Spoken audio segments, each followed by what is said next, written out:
오늘부터는 다시 솔로몬의 잠언을 통해서 은혜와 진리를 나누겠습니다.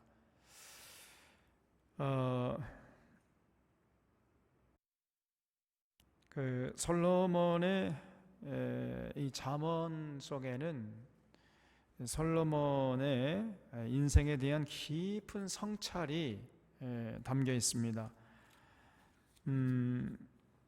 그래서 우리가 이 솔로몬의 잠언은 읽고 또 읽고 날마다 읽고 묵상하고 마음에 새기고 살아갈 필요가 있는 거죠. 그래서 이 잠언이 31장까지 있죠. 솔로몬의 잠언은 31장까지 있는데 왜 31장까지 있겠습니까? 한 달이 며칠이에요? 31일이죠. 뭐 30일까지 있는 날도 있지만 하루에 한 장씩 꼭 읽고 묵상해라. 이런 하나님의 깊은 의미가 담겨 있어요. 그래서 한 달에 한 번씩은 반드시 잠언을 다 31장까지 하루에 한 장씩 읽고 묵상하고 마음판에 새기고 이렇게 살아가면요 우리가 솔로몬처럼 지혜로울 수 있다는 겁니다. 솔로몬처럼. 그래서 우리 전도서를 이제 작년 말까지 했죠. 아니 전도서 하기 전에 잠언 13장까지 작년 말 끝나고 올해 들어서는 이제 전도서를 통해서 지금까지 은혜를 나눴는데 전도서를 다 마쳤잖아요. 그래서 지금 이제 잠언 14장부터 우리가 말씀을 상고하면서 은혜와 진리를 나누겠습니다. 여기 1절에 지혜로운 여인은 자기 집을 세우되 미련한 여인은 자기 손으로 그것을 허느니라 그랬죠. 그러니까 세상에는요 두 종류의 여인이 있다는 거예요. 지혜로운 여인이 있고 미련한 여인이 있습니다. 모든 세상의 여인들은 이 두 종류에 속해요. 어딘가 속하는 겁니다. 지혜로운 여인이냐 미련한 여인이냐 둘 중에 하나라고 말이죠. 이 지혜로운 여인의 특징은 뭐냐면 자기 집을 세워요. 어떤 어려움이나 역경을 극복하고서도 반드시 자기 집을 아름답게 향기롭게 세워나갑니다. 근데 미련한 여인은요 그렇게 좋은 여건과 환경 속에서도 자기 집을 스스로 허문다는 거예요. 그러니까 미련한 여인이죠. 그러니까 이런 지혜로운 여인을 만나는 것처럼 큰 복이 없는 겁니다. 남자 입장에서 볼 때는. 성경에 나오는 지혜로운 여인과 미련한 여인을 제가 쭉 생각해 보니까요, 그 딱 머릿속에 떠오르는 사람이 그 지혜로운 여인의 대표는 나발의 아내 아비가일, 또 엘가나의 아내였던 한나, 그리고 아브라함의 아내였던 사라, 이 정도가 생각이 나더라고요. 그리고 미련한 여인의 대표는 누구냐? 보나마나 아합의 아내 이세벨이죠. 아주 악독한 여자. 그 나발의 아내 아비가일은 지혜로운 여인의 대명사 같아요. 그 다윗이 나발에게 골량미를 좀 얻어오라고 해서 이제 부하들이 갔잖아요. 그때 나발이요 뭐라고 하냐면 근자에 까닭없이 자기 주인의 집을 도망친 노예들이 많다는데 니놈들이 그놈들 아니야? 이러면서 빈손으로 돌려보냈잖아요. 그 소식을 듣고 다윗이 노발대발하면서 이 배은망록한 놈이놈, 사실은 이 나발이 다윗 때문에 그 부자가 된 거 아닙니까? 다윗이 그 근처에 딱 주둔해 있으니까 이런 조폭들이 이제 달려와가지고 그 강탈하고 약탈해 가지 못했잖아요. 그러는 바람에 나발이 부자가 된 거 아닙니까? 그래서 전혀 이 다윗의 은혜를 모르고 이 다윗이 조금 좀 군량미 좀 빌려달라고 하니까 그 빈손으로 돌려보내요. 이 배은망덕한 놈이놈, 너희들 다 칼을 차라. 400명을 데리고 이제 다윗이 나발의 집을 쑥대밭 만들려고 이제 막 말을 타고 달려오니까 그 소식을 듣고 아비가일이 그냥 정신없이 집안에 있는 모든 군량미 챙겨가지고 다윗 앞에 나가가지고 그냥 보자마자 넙죽 엎드려서 이 나발이라는 이름 자체가 미련한 자라는 뜻이에요. 이게 어떻게 미련한 그런 놈하고 이렇게 사는지 몰라요. 그 지혜로운 여인이.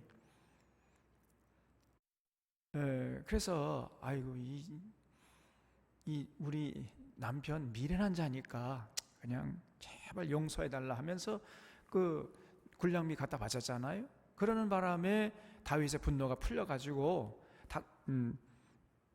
잔이 아니었더라면은 오늘 이 집 그 원어를 보면요, 담벼락에다가 오줌 누는 놈들은 다 죽여버리려고 그랬다는 거예요. 담벼락에다가 오줌 누는 사람은 남자예요, 여자예요? 그러니까 이 나발의 집안 남자들은 다 죽이려고 지금 다윗이 찾아온 거예요. 근데 아비가일의 그 지혜로운 그 말과 행동 덕분에 다 살아났거든요. 이게. 그래서 이 아비가일은요, 그 지혜로 자기 집을 세웠던 겁니다. 또 엘가나의 아내 한나도 그런 여자였잖아요. 그래서 하나님이 이제 기도의 응답으로 사무엘을 잉태하게 하니까 사무엘이 태어나자마자 젖을 떼기가 무섭게 엘리 그 집안에 그 여호와의 전 앞에 갖다 바치고 그냥 집에 돌아왔잖아요. 약속대로 했습니다. 한나는. 그래서 하나님의 사람으로 키워냈던 겁니다. 정말 이 한나가요, 엘가나의 집안을 이렇게 세운 겁니다. 걸출한 하나님의 사사, 마지막 사사 사무엘을 키워내는 집안이 되었잖아요. 여러분, 이런 여인들이 아름다운 지혜로운 여인이에요. 외모가 아름다워서 아름다운 여인이 아니, 지혜가 참 아름다운 여인이, 진짜로 아름다운 여인이다 그 말이에요. 반대로 이 아합의 아내 이세벨은요, 남편이 그 아합이 이제 이세벨 그 이스르엘이죠. 이스르엘에 있는 나봇의 포도원을 탐내 가지고 뭐 나봇에게 찾아가 가지고 팔아라. 못 팝니다. 그럼 대토 줄게. 바꾸자. 안 됩니다. 조상이 준 땅 절대 그럴 수 없습니다. 그러니까 그냥 막 시기가 나고 분노도 하고 그래가지고 끙끙 앓아 누웠잖아요. 그때 이세벨이 나가가지고 정치 깡패를 고용했습니다. 그래서 거짓 증인을 시켰어요. 너 나가서 사람들에게 저 나발이란 놈이 하나님을 저주하고 당시 왕이었던 아합을 저주했다고 거짓 소문을 퍼뜨려라. 이렇게 해서 거짓 소문이 바닥에 퍼진 다음에 그걸 빌미로 해가지고 그 꼬투리 잡아가지고 나발을 잡아가지고 내 이놈 쳐 죽여버렸잖아요. 그래서 이 나봇의 포도원을 강탈해가지고 자기 남편 아합에게 갖다 바쳤어요. 그 토지 문서를. 이렇게 악한 여자가 이게 이세벨입니다. 결국은요, 그 결과로 당장에는 뭐 집을 세우는 듯 했지만은 아합의 집이 쑥대밭이 되고 말았습니다, 여러분. 그래서 이 이세벨이 아주 미련한 여자죠. 스스로 자기 집을 허물어요. 그 눈앞에 조금 뭐 부귀영화 물질의 눈이 얻어가지고 결과적으로는 자기 집을 허물어 버립니다, 여러분. 스스로 죽음의 함정을 파는 거예요, 그냥. 이런 미련한 여자가 어디 있습니까? 아니, 자기 남편이 그러면은 그 나무라야 할 거 아니에요. 당신 그러면 안 돼. 아니, 왜 그렇게 버부이살 사람 그 나봇의 포도원을, 다른 땅도 많은데 굳이 그 땅을 그렇게 탐내요? 당신은 다른 땅도 많이 있지 않소? 이렇게 해가지고 자기 남편을 올바른 길로 이끌어야 할 이런 여인이 오히려 악한 짓을 더 부추긴다 그 말이에요. 여러분, 아모스서 4장에 보면요, 바산의 암소들이 나옵니다. 이 바산의 암소들, 사마리아 산에 있는 바산의 암소들아 이 말을 들어라. 이 바산의 암소들은요, 당시 북이스라엘의 고위층의 부인들이야. 이 고위층의 아내들, 고관 대적들의 부인들이 무슨 짓을 했느냐? 너희는 힘없는 자를 학대하며 가난한 자를 압제하며 가장에게 이르기를 술을 가져다가 우리로 마시게 하라 하는도다. 그러니까 이 여인들이 자기 남편의 이 권력을 악용하도록 뒤에서 꼬드기는 거예요. 당신 그 권력 뒀다가 국 끓여 먹을 거예요? 빨리. 그래서 뇌물 받아 먹고 더 부정부패 안 하는 겁니다. 개발 정보 빼가지고 부동산 투기해가지고 개발 이익 다 당신 다른 사람 다 그러는데 당신 뭐 하고 있어요 지금?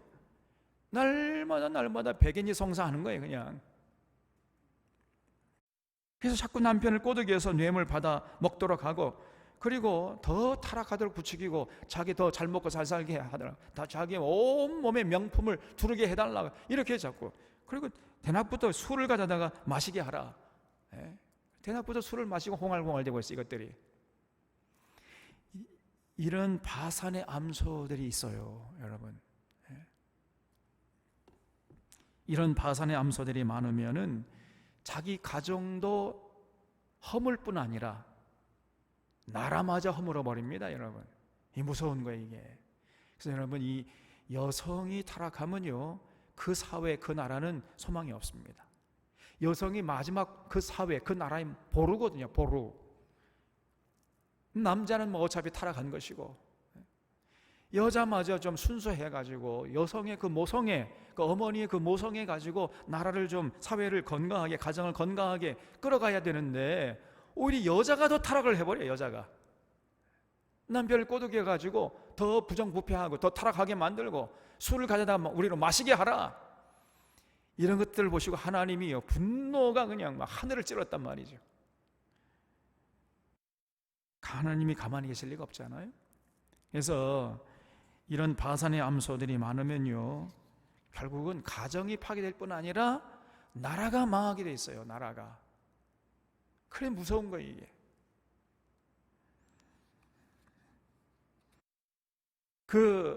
당시에 사마리아 이 바산의 암소들도 그랬지만 남쪽에도요, 남쪽 유다 예루살렘의 이 여인들, 이 고관 대적들의 부인들이 전부 이 바산의 암소들이었습니다.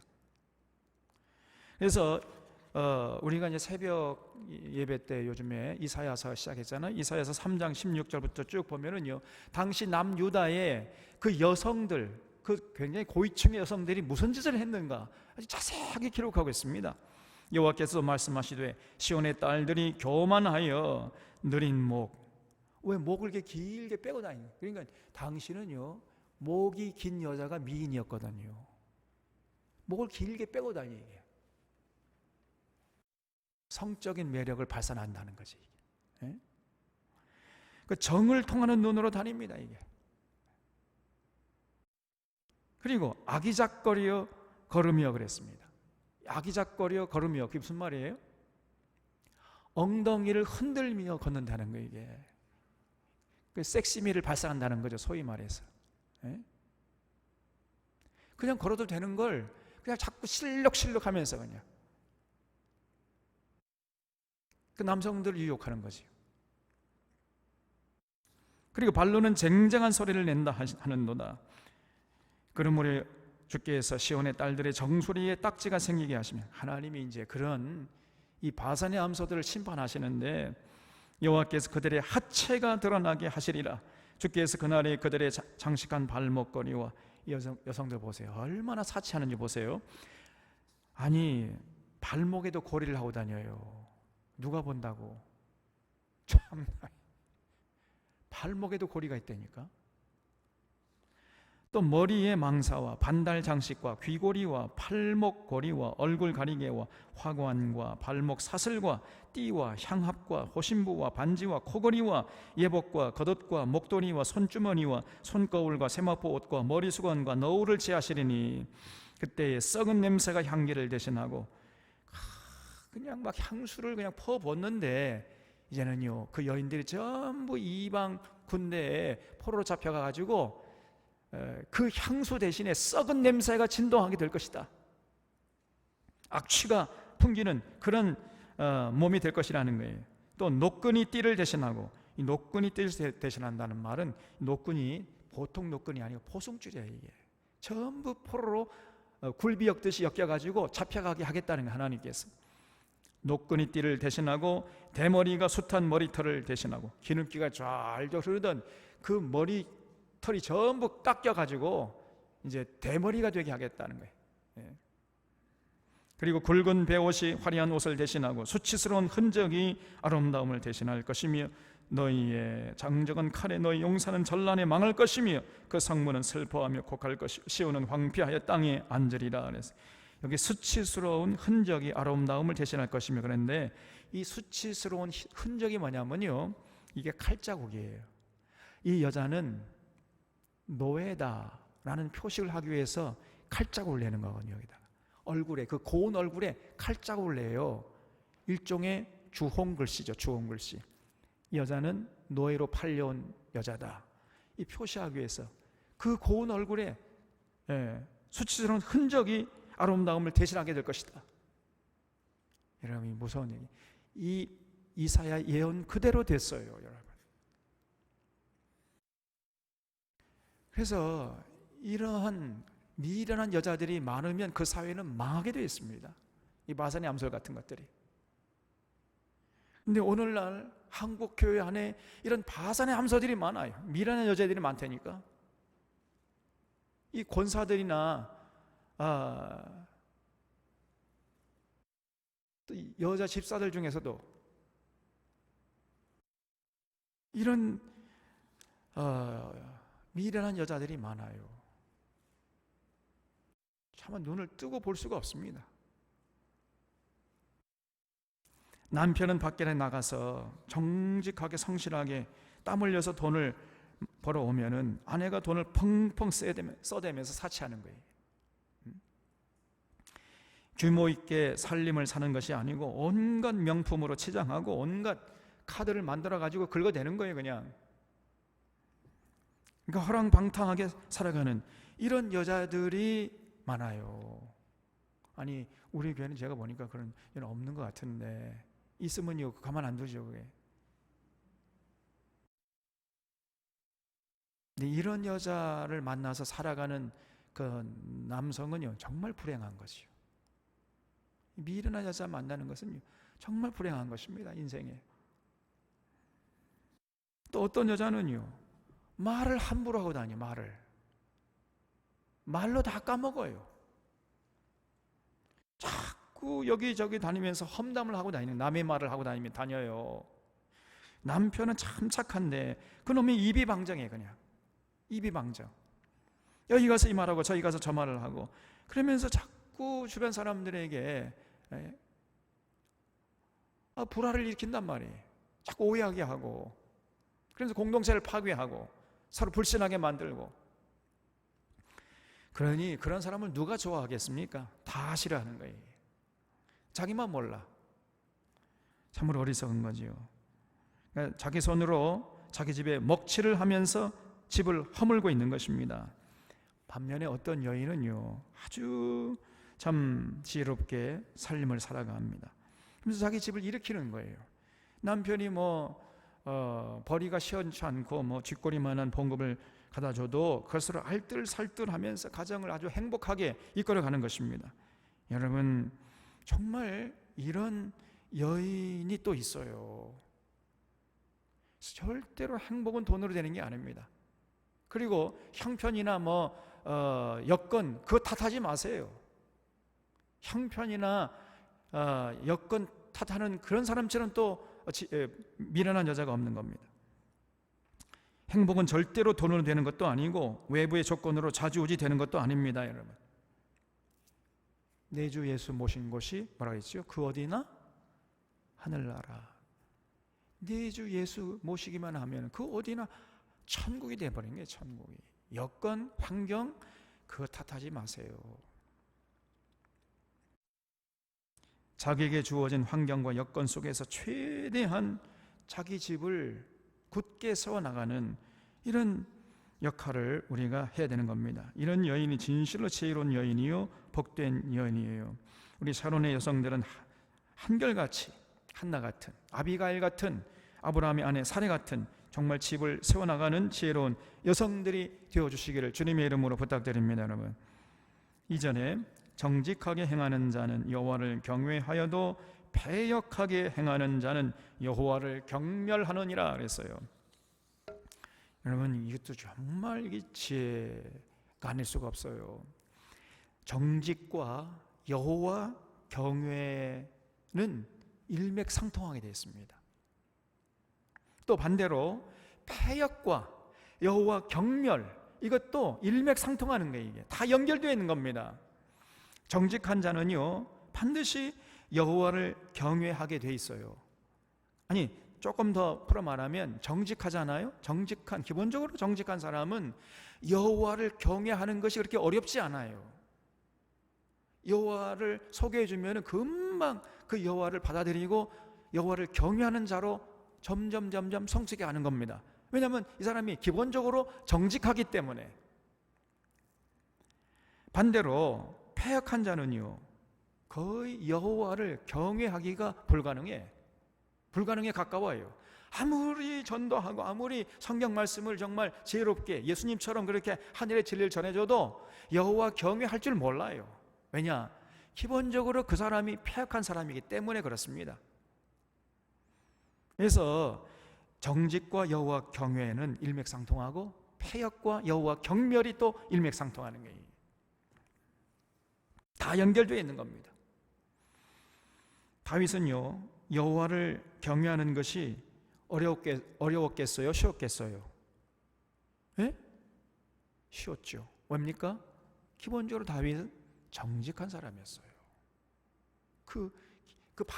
본 바탕이 기본적으로 다윗은 정직한 사람이었습니다.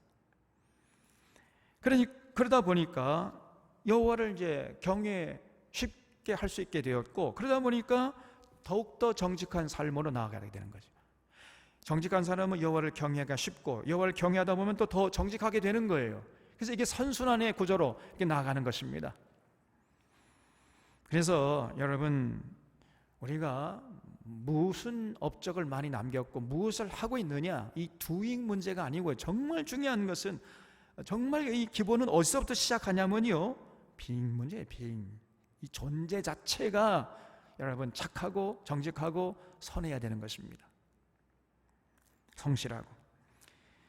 이 존재 자체가 중요한 거예요. 존재 자체가. 기본적으로 그 사람의 성정이 착하고 성실하고 정직하고, 이렇게 존재 자체가 선한 사람은요, 하나님을 만나는 것이 그렇게 어렵지가 않아요. 금방 하나님을 깊이 만날 수 있습니다, 이런 사람은. 그래서 그 하나님을 만나가지고 하나님을 잘 섬기다 보면은, 그러면 또 이 사람은 더더욱 그 존재 자체가 착하게, 정직하게, 성실하게 그렇게 변해가요. 참 연결되어 있는 것입니다. 반대로 그 존재 자체가 악한 사람이 있어요. 이세벨이나 그의 딸 아달랴 같은 이런 여자들이죠. 존재 자체가 악해요. 존재 자체가 아예 비잉 문제가. 그러니 이 사람이 절대로 착하지 않고요, 정직하지도 않고 성실하지도 않고 그냥 뺀질뺀질하고. 그러니까 그런 사람은요, 하나님 만나기가 이렇게 쉽지가 않습니다. 아무리 노력도 안 하겠지만은, 노력을 해도 하나님 만나기가 어려워요. 이게 패역과 하나님 경멸이 다 연결되어 있다니까요. 그러다 보니까 하나님 만나지 못하는 건 점점 날이 가면 갈수록 그 사람의 삶의 자체가, 이 비잉 존재 자체가 더 악하게 되는 겁니다. 이 악순환으로 나가는 거예요, 이게. 그래서 여러분, 정직과 여호와 경외가 일맥상통하고 패역과 여호와의 경멸이 일맥상통하다는 거예요. 이게 솔로몬이 깨달은 인생론입니다, 여러분. 얼마나 이 솔로몬이 깊이 연구했다는 것을 알 수 있잖아요.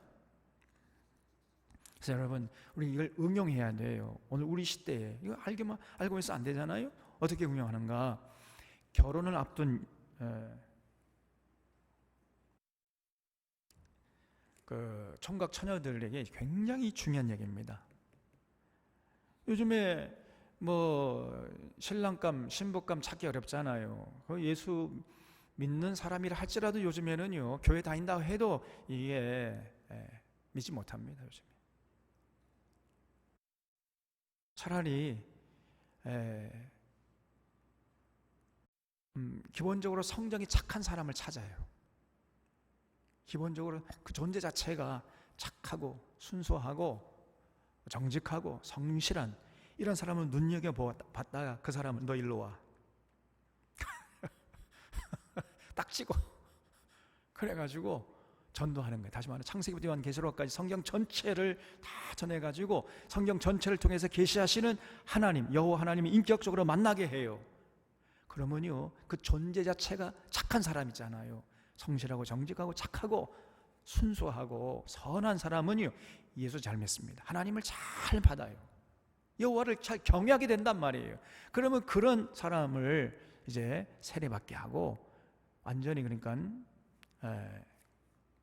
도장까지 찍은 다음에 그 다음에 이제 신랑감으로 아니면 신부감으로 맞이하면 되는 거예요. 그래서 신랑감 신부감 없다고 아유 교회 다니는 사람 없어서 결혼 못, 그런 얘기 하지 마세요. 주변에 기본적으로 성정이 착한 사람을 찾으라 그 말이에요. 그러면 그 사람은 그 사람에게 하나님을 소개하잖아요. 그러면 여호와를 잘 경외하게 됩니다. 이게 솔로몬의 지혜야. 동의하십니까?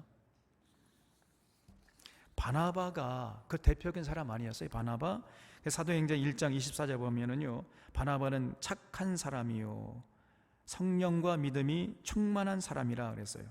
사도행전 12장에 나온 겁니다 아마. 그래서 기본적으로 바나바는 그 성정이 착한 사람이었어요. 기본이 순수하고 착하고 전혀 이웃에 대해서 해코지할 줄도 모르고 자기가 손해봐도 손해본 줄도 모르고 거짓말할 줄도 모르고 이런 사람이었습니다. 그렇기 때문에 결국은 성령과 믿음이 충만한 사람이 된 거예요. 제일 먼저 착한 사람이다 이렇게 소개를 합니다. 성령과 믿음이 충만하고 착하고 이런 얘기가 아니고 성경을 보면은요, 바나바는 착한 사람이요 착하다는 말이 제일 먼저 나와요. 여러분, 우리가 착한 사람이 예수 잘 믿게 되어 있습니다. 그래서 정직하게 되면 여호와 경외하는 건 그게 어렵지 않단 말이에요. 다 일맥상통이에요. 그래서 여러분, 우리가 하나님 앞에서 비잉 문제가 중요해요. 비잉, 존재 자체가 착한 사람, 정직하고 성실하고 선한 사람, 순수한 사람이 되어야 됩니다. 그런 사람이 하나님을 깊이 만나게 될 수가 있는 것이고 생명길, 영생길, 천국길, 성령님의 인도하심을 따라서 걸어가게 되는 거예요. 착하지도 않고 정직하지도 않고 성실하지도 않은 사람, 잔인한 사람, 이렇게 기본적으로 그 사람 자체가, 그 존재 자체가 악한 사람은요 절대로 성령 충만, 믿음 충만한 사람이 될 수 없습니다. 기본적으로 그게 돼 있어요. 그게 구조가. 그래서 우리가 사람을 사귈 때도요, 그 사람 존재 자체를 봐야 돼. 그 사람이 뭐 배운 사람이냐, 가진 사람이냐, 뭐 어떤 위치에 있는 사람이, 얼마나 돈이 많으냐 적으냐, 이거 보지 말고 그 사람 존재 자체를 보세요. 존재 자체. 그 사람이 착한가, 정직한가, 성실한가, 선한가, 순수한 영혼의 사람인가, 이걸 먼저 보시라 그 말이에요. 이게. 그걸 유심히 보면요 보입니다. 그게 보이기 시작하잖아요. 그럼 그 사람이 앞으로 어떻게 살아갈 것인지, 그 사람의 미래가 보여요. 특별히 우리 청년들과 사회생활하는 교우들은 이 솔로몬의 지혜를 깊이 마음속에 새길 수 있기를 바랍니다. 그러면요 인간관계에 실수가 없는 거예요. 3절에 미련한 자는 교만하여 입으로 매를 자청하고 지혜로운 자의 입술은 자기를 보전하느니라 그랬어요. 그러니까 미련한 자는 왜 미련하냐? 맞을 짓만 골라서 하기 때문에 그래요. 맞을 짓을 골라서 해. 입으로 매를 자청해. 그냥 가만히 있으면 중간이나 따라가는데 자꾸 나불나불 거려가지고 매를 자초한다니까. 그러니까 미련한 거지요. 제가 볼 때 가만히 있어야 될 상황인데 자꾸 나불거려. 그래서 매를 자초하는 거예요. 미련한 거지요. 지혜로운 자는요 자신의 입술을 잘 통제하는 겁니다. 근데 이게 쉽지가 않아요, 여러분. 그래서 우리 주변을 보면은 말로 자꾸 매를 버는 사람이 있어요. 또 어떤 사람은요 그 말 한마디로 천냥빚을 갚는 사람도 있습니다. 그렇잖아요. 그래서 이 전자는 미련한 자고 후자가 정말 지혜로운 자야. 그뿐 아니라 자기도 구원하고 수많은 사람을 살리고 나라도 구원하는 이러한 참 지혜로운 자가 있다니까요. 그래서 지혜로운 자의 입술은 자기를 보존할 뿐 아니라 주변 사람의 생명도 보존하고 나라도 구하는 이런 위대한 일을 한단 말이에요. 다윗의 책사였던 후세가 바로 그런 사람이었죠. 압살롬이 쿠데타를 일으켰을 때 이제 거짓으로 압살롬에게 전향을 했잖아요. 그리고 이제 다윗을 위해서 이제 건의를 압살롬에게 했는데 이래 가지고 결국은 압살롬의 군대를 무력화시키지 않았습니까? 압살롬이 이제 다윗 자기 아버지잖아요. 쫓아내고 다윗의 왕좌에 딱 앉아가지고 신하들 딱 이제 불러 세워놓고 자 우리가 이제 이 다윗성을 차지했는데 다음 단계 전략을 건의하라. 이렇게 압살롬이 명령하니까 그때 아히도벨이 폐하 지금 이러고 있을 때가 아닙니다. 저 대한민국에 가면요 속담이 있다는 거예요. 무슨 속담이냐? 쇳불도 단김에 빼라는 속담이 있습니다. 지금 이러고 있을 때가 아닙니다. 빨리 다윗의 뒤를 쫓아가서 후원을 없애야 됩니다. 다윗의 목을 베기 전까지 우리가 쉬어서는 안 됩니다. 빨리 쫓아갑시다. 이렇게 제게 군사 한 10만 명만 붙여주면 제가 가서 다윗의 목을 따오겠습니다. 이렇게 나왔어요, 아히도벨이. 근데 그 옆에서 듣고 있던 후세가 폐하 아리없게 황송하오나 다윗은 역전의 용사라는 거예요. 또 대한민국에 가보니까 또 속담이 있대. 또 무슨 속담이냐? 고양이가 쥐를 잡을 때에도 어떻게 잡아요? 도망갈 길은 터놓고 잡는다는 것입니다. 그래서 지금 쫓아가면은 저 다윗의 군사들이 죽기 살기로 이제 저항할 텐데 그럼 우리가 못 이깁니다. 반드시 패배할 테니까 지금은 군사들이 피곤하니까 조금 쉬게 하고 그리고 전열을 정비한 다음에 그리고 그 다음에 쫓아가서 후위를 도모해도 절대로 늦지 않습니다. 이렇게 건의를 한 거예요. 그러니까 아히도벨의 건의는 선 공격 후 정비였고 후사의 건의는 선 정비 후 공격이었습니다.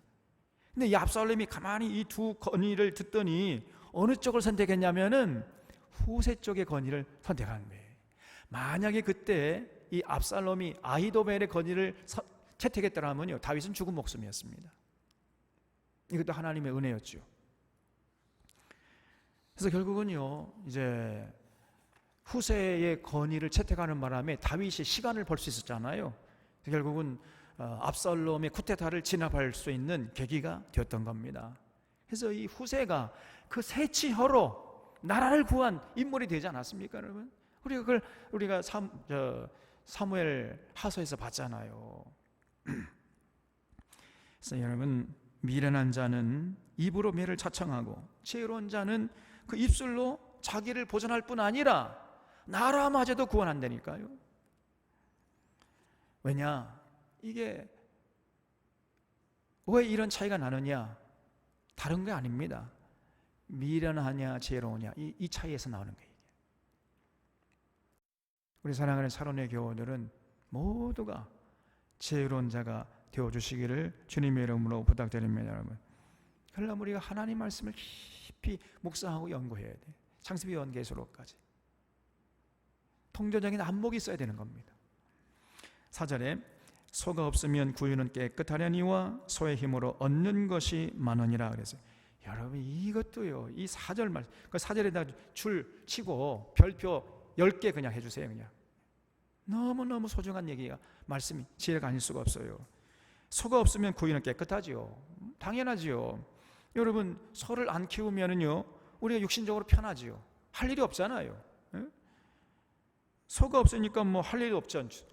구유도 깨끗하고 뭐 구유 그 소 마구간 치울 필요 있습니까 없습니까? 소가 없으니까 없죠. 그러나 소를 안 키우면 소를 통해 얻는 유익도 없는 거예요. 우리 선조들은 소를 키운다고, 여러분 뭐 저는 뭐 소를 키워본 적은 없는데 소를 키워본 사람의 말은 많이 들었어요. 근데 소를 키우면은 제일 이제 힘든 게 뭐냐면은 소 먹이 주는 거예요. 그죠? 그래서 소꼬를 베어오고 그래서 쇠죽을 끓이고 그냥 그 추운 겨울에 쇠죽을 끓이라고 그냥 손발이 다 부르트는 거예요 그냥. 그리고 다 끓인 다음에 또 이거는 소는요 풀을 뜯어 먹고 사는 이 되새김질을 하는 동물 아닙니까? 그러니까 저 쇠죽을 끓일 필요가 있어요 없어요? 다들 안 키워보셨구만 말이에요. 예? 쇠죽 끓여줘야 돼요? 아 겨울이니까 겨울에는 막 끓여줘야 되는 거구나. 근데 사실은 뭐 이 변잎사 갖다 줘도 되잖아요. 쇠죽 끓일 필요 별로 없을 것 같은데. 근데 우리 어쨌든 예? 우리 선조들은 뭐 쇠죽건이라고 죽어놨어요 그냥. 그리고 뭐 또 이제 다 끓인 다음에는 쇠죽을 또 갖다 퍼주고. 그러니까 누가 종인지 누가 주인인지 몰라. 소가 주인이야. 사람이 노예고 종이고. 그리고 또 소의 마구간을 치우고 뭐 쇠똥 치우는 게 또 얼마나 그게 힘이 듭니까 여러분. 소가 또 한번 오줌 싸면요 강물을 이룬다니까. 저는 별로 안 해봤는데 해본 사람은 죽기보다 더 싫은 게 소 키우는 일이래. 노 목사님 그럽디다. 노 목사님 어렸을 때 소를 많이 키워봤나 봐요. 자기는 농촌이 싫다는 거예요. 나는 농촌에 들어가서 살고 싶은데. 근데 제가 현실을 몰라서 그렇다는 얘기죠. 참고로 제 아내는 절대로 농촌에 못 들어간답니다. 가려면 당신이 나가시오 막 이런다니까. 비겁하게 시리. 어쨌든 그래서 소를 키우는 일이 힘들어요. 그 힘들다고 해서 소를 안 키우면 어떻게 되는 거예요? 소를 통해 얻는 유익도 없는 것입니다. 여러분 소를 통해 얻는 유익이 얼마나 많습니까? 과거에는 논밭을 전부 소가 갈았잖아요. 경운기역비 나오기 전에는. 그리고 또 송아지가 이제 태어나잖아요. 그러면 송아지를 또 키우게 되면 그때 한 미천 잡을 수 있잖아요. 우리 부모들은요, 저희 대학 때만 해도 저 시골에서 올라온 지방에서 올라온 사람들은 전부 부모님이 소 팔아가지고 대학 등록금을 냈습니다. 여러분 소가요 그 집안에 큰 미천이었던 거예요. 이게 소를 안 키우면은 뭐 힘든 일은 없겠지만은 그런 재산 증식도 할 수가 없고 농사도 못 지었잖아요. 그래서 소가 없으면 마구간은 깨끗하지만은 그러나 소의 힘을 통해 얻는 유익도 없는 것입니다. 그래서 이게 정말 진리 중에 진리인데 우리가 이 솔로몬의 진리를 어디에 적용해야 되겠습니까? 오늘날 가정이에요. 가정에서 아이들이 반드시 태어나야 되고 키워야 됩니다. 아이들을 키워내는 게 힘들어요. 근데 요즘에 젊은 부부들은요, 힘들기 때문에 우리끼리 그냥 잘 먹고 살다가 죽자. 출산율이 지금 전 세계에서 밑에서 1등이에요. 이게 1.0 이하로 떨어진 지가 오래입니다. 이러다가는요, 이 나라가 가만히 있어 망하게 돼 있어요. 이 나라가 지금 제정신이 아닙니다. 이게 애 키우는 게 힘들다는 거예요. 돈도 많이 들고. 그래서 아예 애기를 안 낳아버립니다. 여러분, 하나님이 우리에게 복 주실 때는 그 자녀들이라는 그 아기들의 우리의 사랑의 결과로 태어나는 그 자녀들이라는 보자기에 싸가지고 우리에게 복을 주시는 줄로 믿으시기 바랍니다, 여러분. 그러니까 아기를 키우는 게 힘들다. 아기를 안 키우면요, 하나님께 받는 복도 없는 거예요. 이게 복도 기대하지 마세요, 여러분. 집안에 아이들이 없으면 집도 깨끗하고 뭐 아이들이 어지럽힐 일도 없으니까 뭐 수고스럽게 땀 흘릴 일도 없는 거지요. 그러나 그 아기를 통해서 얻는 유익도 없는 것입니다. 기대할 수가 없어요. 아이들을 통해서 여러분 얼마나 얻는 게 많습니까? 부부의 정이 깊어지고 가정이 행복해지고 거기에 기쁨이 있고 거기에 소망이 있는 거예요. 여러분 맨날 신랑 신부만 둘이서 쳐다봐봐요. 결혼해서 그것도 서로 좋아하고 뭐 그냥 막 깨가 쏟아지는 그것도 1, 2년이지 한 3, 4년 지나봐요. 서로 얼굴 쳐다보고 있으면 하품만 나옵니다. 이제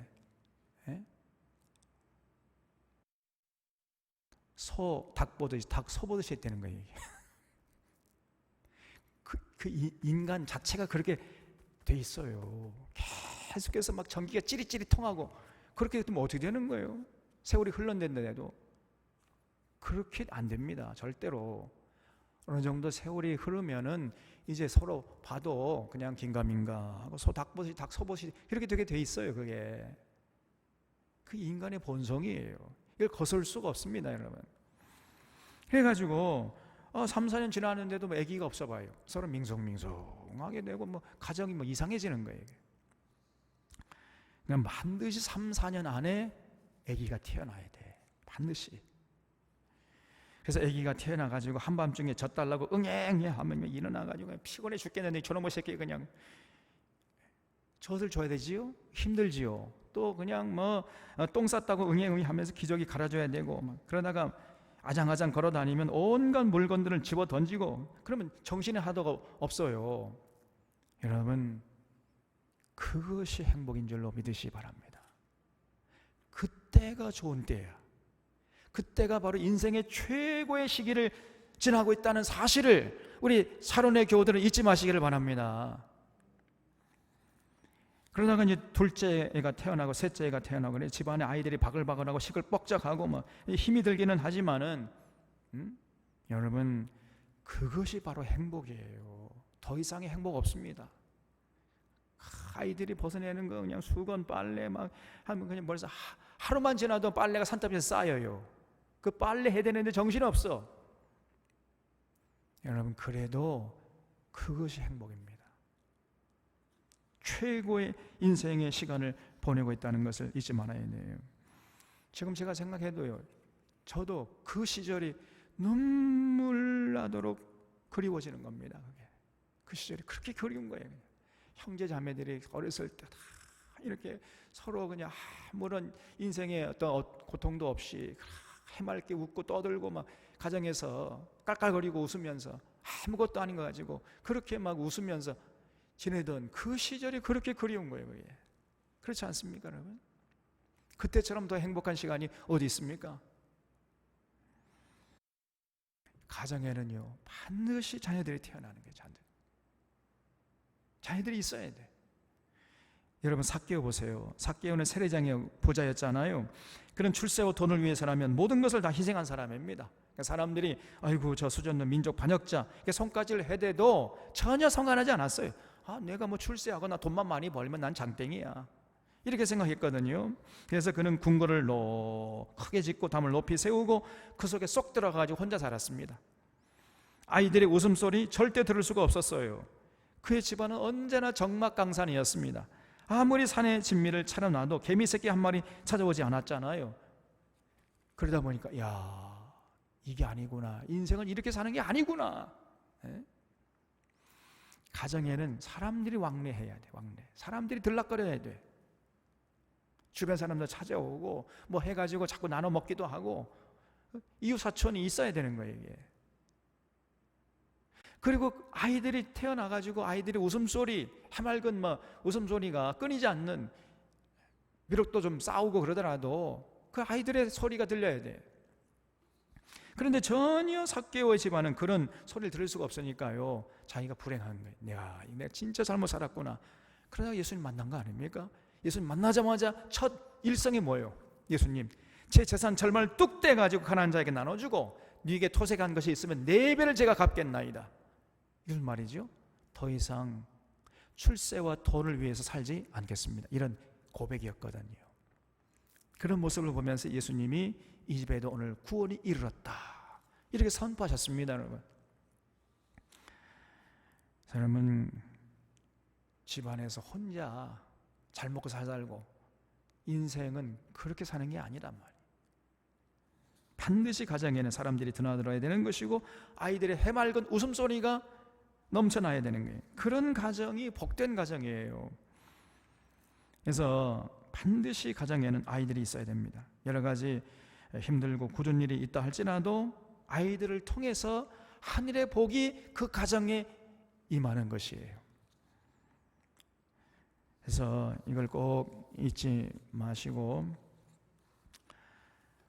반드시 실천해야 됩니다. 근데 제가 우리 아이들이 이제 뭐 다들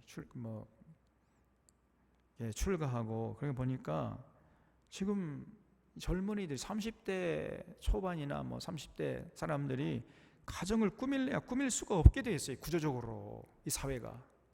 왜냐하면 너무너무 이 서울의 집과 이 경기도 서울 거기 집값이 비싼 거예요. 이게 전부 젊은이들 서울로 경기도 올라가 버리니까 지방은 텅텅 비어버리고. 그래서 이 빨리 근본적인 패러다임 전환을 해야 됩니다. 그래서 노무현 정부 때 전국을 다 같이 발전하도록 그런 정책을 폈잖아요. 그래서 결국은 국회도 세종시로 내려가자 국가 정부 기관들 전부 지방으로 다 이전하고 한전 같은 국유 회사들도 지방으로 이전하는 이런 정책을 펴지 않았습니까? 제가 볼 때는요, 서울대가 다 지방으로 내려와야 돼. 서울대가 광양으로 내려와야 돼. 저 연대는 저기 저 목포로 가고, 고대는 어디로 가냐면 제주도로 가고. 이렇게 돼. 국토가 균형 발전을 해야 될 거 아닙니까? 한 곳에 몽창 몰려 있다 보니까 무슨 문제가 생기냐? 서울의 집값이요, 천정부지로 치솟는 거예요 지금. 제가 계산해 보니까 이 지방하고 서울 집값하고 보니까 10배 이상 차이 납니다.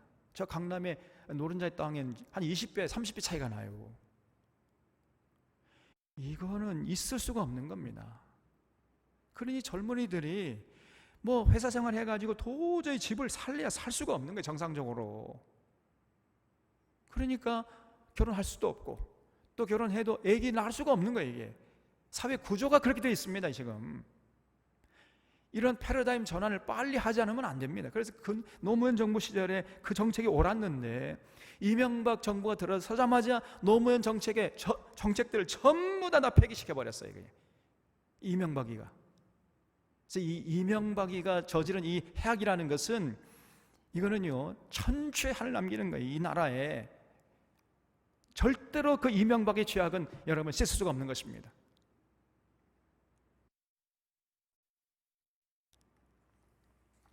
이명박 정권, 이명박 대통령 중심 해가지고 그 뭉쳤던 이 권력의 실세들, 이것들의 죄악이라는 것은요, 이 나라를 완전히 망쳐놓은 거예요. 근데 또다시 나와가지고 시장 되겠다고 저러고 깝죽대고 있습니다. 소가 없으면 고유는 깨끗하려니와 소의 힘으로 얻는 것이 많으니라. 이 솔로몬의 잠언을 우리 사랑하는 sharon의 교우들은 깊이 마음속에 새길 수 있기를 바랍니다. 5절에 신실한 증인은 거짓말을 아니해도 거짓 증인은 거짓말을 뱉느니라 그러죠. 여러분, 하나님은요 거짓 증인 노릇하는 것을 가장 가증히 여기는 거예요. 십계명에 아예 못을 박아버렸잖아요. 거짓 증언하지 말지니라, 이렇게 아주 못을 박아버렸어요. 여러분, 이 거짓 증언한 사람이 대표가 있어요. 다윗이 요나단과의 우정을 생각해가지고 요나단의 아들 무비보셋에게 시바라는 몸종을 붙여줬잖아요. 근데 했더니 압살롬의 쿠데타 때에 다윗이 이거 허겁지겁 도망치고 있는데 시바가요 혼자 쫄래쫄래 따라 나오잖아요. 그래서 다윗이, 아니 네 주인 무비보셋은 어디 가고 너 혼자 나왔느냐 그랬더니 이 시바가 하는 말이 뭡니까? 폐하 아리옵게 황송하오나, 오늘 하나님께서 무비보셋이 하는 말이, 오늘 하나님께서 내 원통함을 하감하시고 내 원통함을 풀어주셔서 다윗의 나라를 회복시키는 이런 기회를 주셨다는 거예요. 다시 말하면 이제 자기가 왕이 될 때가 됐다, 이걸 좋아하더라는 거예요. 근데 이 거짓말이었습니다. 거짓 증언이었어요. 나중에 알고 보니까 무비보셋이 왜 늦게 나왔느냐, 난리통에 이제 갓난아기 떨어져 가지고 다리를 절게 되었거든요. 다리를 저는데 이 시바란 놈이 저 혼자 도망쳐 나온 거예요. 그러니까 혼자 이렇게 쩔뚝쩔뚝 나오다가 보니까 늦은 거거든요. 그런데 그걸 다윗 앞에 가지고 거짓말로 거짓 증언을 했단 말이죠. 아주 사악한 사람 아닙니까, 이 시바가? 이름도 또 시바야. 또 여러분, 자신의 이익을 위해서 거짓말로 이웃에게 해를 끼치는 행동을 절대 삼가해. 하나님이 제일 가증히 여긴다 그랬죠. 어제 제가 뉴스 보니까요, 깜짝 놀랐습니다. 국민의힘 국회의원인 유상범이라는 자가 검사를 하다가 고검장도 하고 그랬는 모양이 보니까 광주 고검장도 하고 뭐 그래. 근데 변호사 개업을 해가지고 전관 예우 받는데, 그러니까 이제 저 파주의 마디 편한 병원이라는 이 병원장이 자기가 의사 자격도 없는 사람이야. 돈이 있으니까 아마 병원을 차린 모양이에요. 이 병원장이라 해가지고 자기가 환자를, 의사 면허도 없는 놈이 수술하다가 그냥 그 사람이 죽어버린 거예요. 환자가 2명이나 죽었어요.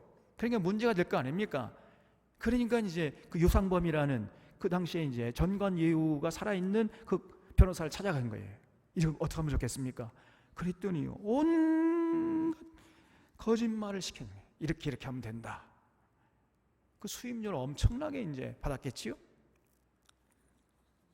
그래서 수술도 그 의사 자격이 있는 그 고용한 뭐 어떤 의사가 했다고 그렇게 조서를 꾸며라. 빨리 그 병원에 어떤 차트 다 바꿔라. 이렇게 코치를 해주고 있더라고요. 또 경찰과 검사들 관리를 잘 하라. 무슨 말이에요? 뇌물 갖다 바쳐서 입막음 하라. 이걸 또 코치하고 있더라고. 이 변호사라는 놈이. 근데 지금은 국회의원 돼 있어요. 국민의힘. 와, 세상이 이렇게 악할 수가 있습니까? 그런데 국회의원이야 지금. 그 국회에 가서 이놈이 무슨 짓을 하겠어요? 무슨 법을 세우겠습니까? 가난한 자, 억눌린 자, 약한 자를 위한 법을 세우겠습니까? 가진 자, 기득권자를 위해서 법을 세우겠습니까? 여러분, 골똘히 어떻게 하면은 이 기득권자의 법을, 기득권자를 더 보호할 수 있는 법을 만들까? 이거 궁리하지 않겠습니까? 이런 놈이. 원래 법이라는 것은 약자를 위해서 만드는 거니, 강자로부터 약자를 보호하기 위해서 법을 만드는 것인데, 이런 유상범이라는 이런 놈이 국회에 가가지고 무슨 짓을 하겠느냔 말이에요. 여러분, 투표할 때 정말 제발 제대로 하셔야 돼. 아무나 투표를 하면 안 됩니다. 내 고향 사람이라고 해가지고 나에게 뭐 또 친족 관계라 해가지고 이렇게 투표하면 안 됩니다. 그러니까 그렇게 코치를 하는 사람이 국회의원이 되어 있으니, 여러분, 억울하게 그런 의사 면허도 없는 사람에게 수술 받아가지고 죽은 그 유가족들 얼마나 억울하겠습니까? 예? 근데 또 그것을 또 무마시키려고 또 거짓말도 해야 돼요. 또 거짓 증인을 시켜요. 또 코치를 하고. 근데 그런 사람이 떵떵거리고 살고 있습니다. 국회의원 돼가지고. 여러분, 그런 사람은요, 살았으나 죽은 자입니다. 이거는 밥을 똥으로 만든 기계에 불과한 거예요. 저거는 살았으나 이미 죽은 자입니다. 그러니까 저 사람을 위해서 반드시 지옥이 있어야 되겠지요? 지옥이 기다리고 있는 거예요. 잠깐 찰나적인 인생 살다가 영원한 형벌에 처하게 되는 겁니다. 그리고도 기자가 가니까요, 부끄러운 줄도 모르고 내가 수임료 돌려줬는데 무슨 잘못이냐, 이러고 또 뻔뻔스럽게 나와요, 이놈이. 이게 국회의원입니다.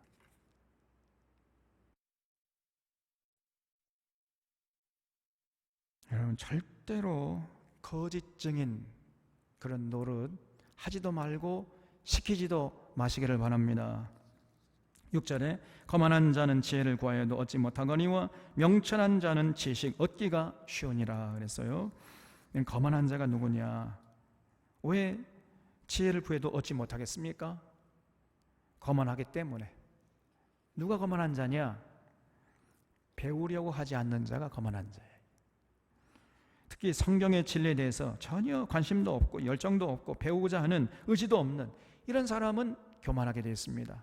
그런 사람은요, 아무리 지혜를 구하려고 해도 절대 지혜를 못 구합니다. 반대로 명철한 자는 끊임없이 배우려고 하는 자죠. 그래서 마음과 눈과 귀를 열어놓고 끊임없이 배우려고 하는 겁니다. 자, 여러분, 특별히 영생에 관한 지혜, 여러분 배우려고 해야 되잖아요. 성경은 죽을 때까지 읽고 또 읽고 묵상하고 배우려고 해야 됩니다. 제가 지금 뭐 벌써 성경을 전문적으로 읽고 이렇게 배우고 가르치고 하는 게 한 30년 넘었잖아요, 지금. 그래, 아직까지도 제가 성경에 대해서 갈증이 있어요. 여전히 읽어봐도 또 깨닫게 되는 게 있고 배우고 싶은 그런 열망이 있습니다, 여러분. 근데 한두 번 딱 이렇게 읽은 다음에 아이고 난 다 알아, 나 옛날에 다 해봤어, 이것처럼 교만한 자가 없는 거예요. 사람은요 절대로 지혜에 이를 수가 없습니다. 7절에 너는 미련한 자의 앞을 떠나라. 그의 입술에 지식 있음을 보지 못함이니라. 슬기로운 자의 지혜는 자기 길을 아는 것이라도 미련한 자의 어리석음은 속이는 것이니라 그랬죠. 여러분, 미련한 자를 멀리하고 지혜로운 자를 가까이 하라는 거예요. 이것이 지혜입니다, 여러분. 그래서 왜냐하면 지혜로운 자는 승리하는 것이고 미련한 자는 자꾸 그 상황만 모면하려고 하다 보니까 거짓말을 자꾸 하게 돼요. 거짓말이 이제 습관이 되어버리는 겁니다. 그러다가 결국은 망하는 거죠. 여러분, 속여서 잘 되는 것은 하루 이틀입니다. 결국은 다 드러나게 돼 있어요. 그래서 미련한 자를 멀리하고 지혜로운 자를 가까이 하려고 해야 하는 거죠. 여러분, 유유상종이라, 저는 그 말이 참 이게 의미가 있습니다. 유유상종. 그래서 내가 지금 가까이 하고 즐겨 어울리는 그 사람이 바로 나야. 속일 수가 없습니다. 유유상종이에요. 그래서 항상 우리가 의식적으로라도 지혜로운 자를 가까이 하려고 하고 미련한 자를 멀리 하려고 해야 돼요. 여러분, 좋은 게 좋은 거라고 해가지고 아무나 올려 다니지 마세요. 그게 지혜로운 게 아닙니다. 딱 봐가지고 저 사람 정말 지혜롭다, 그런 사람하고 자꾸 가까이 하려고 하세요. 의도적으로 말 한마디라도 더 같이 하려고 하고 시간을 같이 보내려고 하고 자꾸 그러세요. 찾아가고 딱 봐가지고 저 사람이 말하는 거나 행동하는 게 미련하다, 그럼 멀리 하셔야 돼요. 미련한 자들과 어울리다 보면 나도 미련하게 되는 겁니다. 반대로 지혜로운 자들과 어울리다 보면 내가 지혜로운 자가 되는 거예요. 이게 솔로몬의 지혜입니다. 9절에 지혜로운 자는 죄를 심상히 여겨도 정직한 자 중에는 은혜가 있느니라 그랬죠. 그래서 여러분, 죄를 무서워하고 두려워하고 멀리 하려고 해야 됩니다. 죄를 가볍게 생각하면서 자꾸 죄를 쉽게 짓고 그 상황만 모면하려고 하는 이런 자가 미련한 자라는 거예요. 결국은 그 인생 망치는 거죠. 스스로 자기 무덤을 파는 미련한 자다. 미련한 자는 죄를 심상히 가볍게 여긴다는 거죠. 쉽게 죄를 지어버려요. 조금 자기 유익이 있거나 또 눈가림, 눈속임 하기 위해서 쉽게 죄를 지어버려요. 여러분, 죄를 지으면 마음에 아픔이 있어야 돼요. 통증이 있어야 돼요. 10절에 마음의 고통은 자기가 알고 마음의 즐거움은 타인이 참여하지 못하느니라 그랬죠. 그래서 정말 이것도요, 우리가 정말 마음에 새겨야 됩니다. 그래서 내가 고통스러우면 남이 내 고통을 잘 알아주겠지, 그런 기대하지 마세요. 천만의 말씀 만만의 콩떡입니다. 여러분 생각해봐요. 여러분도 이웃이 아플 때 여러분 그 이웃의 아픔을 느끼십니까? 잘 못 느끼잖아요. 그러니까 나의 아픔도 상대방이 이렇게 예민하게 느낀 것이다, 이렇게 기대하는 것은 어리석은 거예요. 잘 못 느낍니다, 여러분. 그래서 남들이 내 고통과 아픔을 속속들이 좀 알아달라 이렇게 기대하는 것은 그건 무리한 것이단 말이에요. 너무 많은 것을 기대하지 말아요. 여러분, 그 세월호 사건이 터졌을 때 그 부모 심정이 어떠했겠습니까? 저는 그 세월호 이렇게 뱃속에 가라앉아가지고 애들이 남긴 카카오톡 도저히 못 보겠더라고요. 정말 너무너무 가슴이 그냥 막 찢어지는지 아파가지고요 못 보겠더라고요. 저는 그 외면했습니다. 너무 고통스러워가지고 진짜로. 근데 그 부모님 당사자들은 얼마나 고통스러웠겠습니까?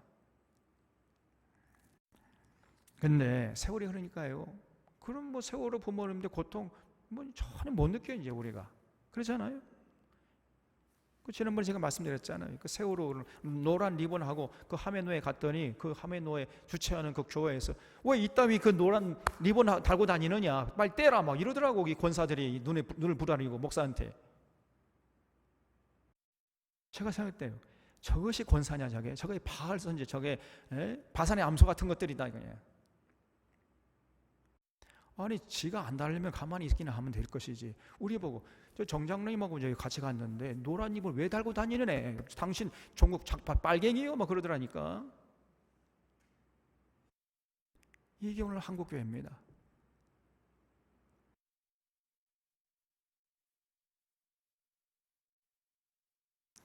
여러분 1980년대 광주에서 광주 민주항쟁이 일어났잖아요. 그때 이 전두환 군보에게 죽은 광주 시민들이 얼마나 많습니까? 그 아픔과 슬픔과 고통 하는 씻을 수가 없는 거 아니에요? 그런데 다른 지역 사람들은요 전혀 무감합니다. 전혀 느끼지 못해. 심지어는요 어떤 지역 사람들은 좀 공산 폭도가 일으킨 건다 다 그렇게 믿고 있다니까. 그렇게 믿고 강대상에서 설교하는 목사들도 많아요. 키가 찹니다. 그래서 내 아픔을 이웃이 알아줄 것이다. 너무 쉽게 많이 기대하지 마세요. 사람들은요 남에 대해서 별 관심이 없습니다. 이웃의 고통도 잘 모르고 이웃의 기쁨도 잘 모르는 거예요. 그래서 이웃의 희노애락을 잘 느끼고 공감하는 자가 참으로 귀한 자고 인격이 훌륭한 자입니다. 그런데 이렇게 인격이 훌륭한 자가 많지 않아요. 그래서 여러분 공감 능력이라는 단어가 있습니다. 공감 능력, 이 공감 지수가 높은 사람일수록 그 인격이 훌륭한 사람이고 하나님께 택함 받을 가능성이 많은 사람이에요. 이 공감 지수가 낮은 사람일수록 하나님께 버림받을 가능성이 많은 사람입니다. 전혀 이웃의 아픔에 대해서 공감하지 못하는 거예요. 이 공감 지수 있습니다, 여러분. 지금 이웃은 피눈물 흘리고 있는데 나는 전혀 그걸 느끼질 못해. 그럼 공감 지수 제로지요. 그런 사람은요 아무리 뭐 주여 한다 할지라도 제가 천국에 가는 게 아닙니다. 절대 그런 사람 천국 못 가는 거예요. 공감 지수가 높아야 돼. 공감 능력이 있어야 되는 거예요. 그래서 연민의 정, 긍휼히 여기는 마음이잖아요. 긍휼히 여기는 자가 긍휼히 여김을 받게 될 것이다. 예수님께서 그렇게 말씀하지 않았습니까? 이런 공감 능력이 있는 자, 그런 자가 하나님께 택함 받은 자입니다. 틀림없는 거예요. 그래서 우리 사랑하는 샤론의 교우들은 이웃의 아픔과 고통에 예민한 자들이 되어주시기를 주님의 이름 부탁드립니다. 11절에 악한 자의 집은 망하겠고 정직한 자의 장막은 흥하리라 그랬지요. 이것도요 진리 중에 진리입니다. 그래서 악한 자의 집은 결국은 망하는 거예요. 정직한 자의 집은 결국은 흥하게 되어 있습니다. 이걸 꼭 믿으시기를 바랍니다. 짧은 눈으로 보면요 악한 자의 집이 흥하고 정직한 자의 집이 망하는 것처럼 보일 때가 있어요. 그러나 길게 보면 절대 그렇지 않습니다. 솔로몬도 그런 고민을 한 것 같아. 그래서 악한 자의 집은 망했고 정직한 자의 장막은 흥하리라 이런 결론을 내린 겁니다. 여러분 에레미야도 그런 고민을 했고 하박국도 그런 고민을 했어요. 하나님 어째서 저렇게 악인이 흥황하고 선인은 의인들은 저렇게 고생하고 죽으라고 핍박을 당합니까? 그런데 왜 하나님 돼가지고 보고만 계십니까? 이렇게 하나님께 따졌던 사람이 하박국 아닙니까? 예레미야도 마찬가지였어요. 네, 여러분 예레미야에게 하나님께서 뭐라고 말씀했냐면 예레미야서 12장 1절에 보면 여호와여, 예레미야가 하나님께 질문한 게 나오는데 여호와여 내가 주와 변론할 때에는 주께서 의로우시니이다. 그러나 내가 주께 질문하옵나니 나의 악한 자의 길이 형통하며 반역한 자가 다 평안함은 무슨 까닭이니까? 주께서 그들을 심으심으로 그들이 뿌리가 막히고 장성의 열매를 맺었거늘 그들의 입은 주께 가까우나 그들의 마음은 머니이다 그랬어요. 그러니까 이게 쉽게 말하면은 어떻게 악한 자들이 저렇게 형통하고 떵떵거리고 살고 있는데 또 하나님을 찾고 하나님의 뜻대로 살려고 하는 의인들은 지질이 궁상맞게 저렇게 못 살게 가난하게 살고 있는데 왜 하나님 돼가지고 보고만 계십니까? 예? 그러고도 하나님이십니까? 이렇게 질문했더니 하나님의 응답이 뭐였어요? 14절 보면요 여호와께서 이와 같이 말씀하시니라 보라 내가 그들을 그 땅에서 뽑아버리겠고 유다집을 그들 가운데 뽑아내리라 그랬어요. 또 하바국에는요, 그렇게 하나님께 따졌을 때 뭐라고 응답하셨냐면은 이 묵시는 정한 때가 있나니 그 종말이 속히 이르겠고 결코 거짓되지 아니하리라. 비록 더딜지라도 기다리라. 지체되지 않고 반드시 응하리라. 보라, 그의 마음은 교만하며 그의 속에서 정직하지 못하나 의인은 그 믿음으로 말미암아 살리라 그랬죠. 우리가 성경 강좌 때 제가 자세히 말씀드리긴 했습니다만은 하나님은요, 악인은 궁극적으로 반드시 심판하신다는 거예요. 그리고 의인은 반드시 살리신다는 겁니다. 의인은 그 믿음으로 말미암아 살 거예요. 네가 걱정하지 않아도 내가 챙길 거야. 너 걱정하지 마라. 그래서 우리 인간의 짧은 눈으로 볼 때에는 악한 자들이 형통하고 의인들이 고난받고 핍박받고 뭐 집이 망하는 것처럼 보인다 할지라도 절대로 그렇게 되지 않습니다. 궁극적으로는요, 악인은 금방 뿌리가 뽑힐 거예요. 여러분 잡초 보세요. 농부가 잡초 가만히 두고 보다가 언젠가 이제 씨 뿌릴 때가 되면은 잡초 다 뿌리째 뽑아버리잖아요. 제가 어제 다 뽑았니? 우리 나집사님 요거 뽑으시고 내가 다 뽑았거든요. 제가 저 보니까 뿌리가 굉장히 깊더라고. 이게 언젠가 다 뿌리째 뽑히는 날이 옵니다. 조만간에 와요. 그리고 의인은 하나님께서 반드시 하나님이 직접 챙기시는 날이 온단 말이에요. 이거를 곧게 믿으시기 바랍니다. 12절에 이제 조금 남았어요. 그만할까요? 되게 신까지 굉장히 길어버렸는데 12절 한 5분만 좀 더 하겠습니다. 어떤 길은 사람이 보기에 바르나 필경은 사망의 길이니라 그랬죠. 이것도요 정말 귀한 말씀이지요. 여러분, 그래서 우리가 그 길을 유심히 살펴야 돼요. 분별력과 통찰력이 있어야 됩니다. 산에 가면은 독초일수록 독버섯일수록 어떻게 되죠? 화려하지요. 탐스럽습니다. 그렇기 때문에 그 화려하고 탐스러움에 끌려가지고 그걸 따먹다가는 그냥 죽어버리는 거예요. 넓은 길, 평탄한 길, 화려한 길, 그것이 바로 사망길이에요. 이걸 잊지 마셔야 돼. 좁은 길, 가시밭길, 초라한 길, 그 길이 바로 생명길입니다. 그걸 택하셔야 돼. 그냥 막 사람들이 많이 가고 넓고 화려하고 뭐 삐까번쩍하고 그러니까 사람들 그걸 다 그 길로 가. 죽을 줄도 모르고. 그게 사망길입니다. 그래서 여러분, 어떤 길은 사람 보기에 바르나 필경은 사망길이야. 그게.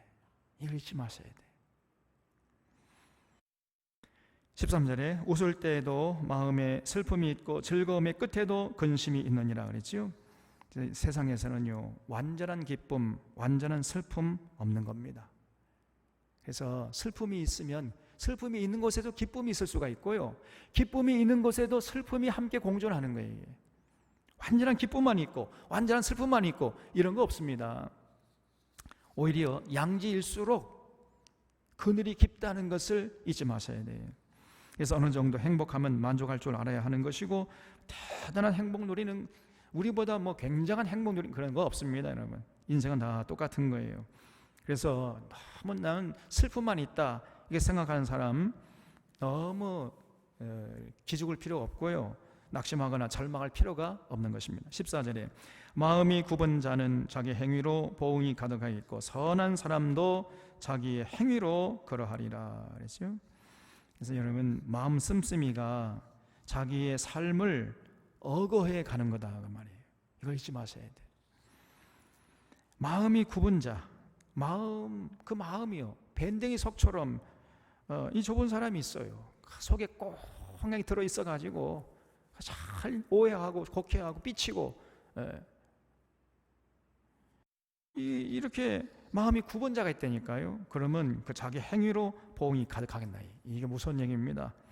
그래서 그렇게 마음속을 밴댕이 속처럼 쓰는 사람은요 거기에 상응하는 대우를 이웃에게 받게 된다는 거예요. 늘 겸손하고 마음을 넓게 쓰면서 이해하려고 하고 베풀고 나누려고 하는 사람은 또 주변 사람들에게 그런 대우를 받게 된다는 것입니다. 이게. 그래서 이걸 우리가 자업, 자득이라고 하는 거예요. 15절에 어리석은 자는 온갖 말을 믿으나 슬기로운 자는 자기의 행동을 삼가느니라 그랬죠.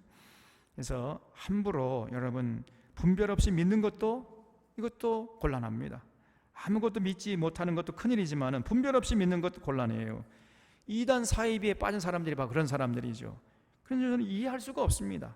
아니 어떻게 한마디만 들으면 저거 잘못된 것이다 이게 알 수가 있는데 그 잘못된 것을 따라가느냐고요 또.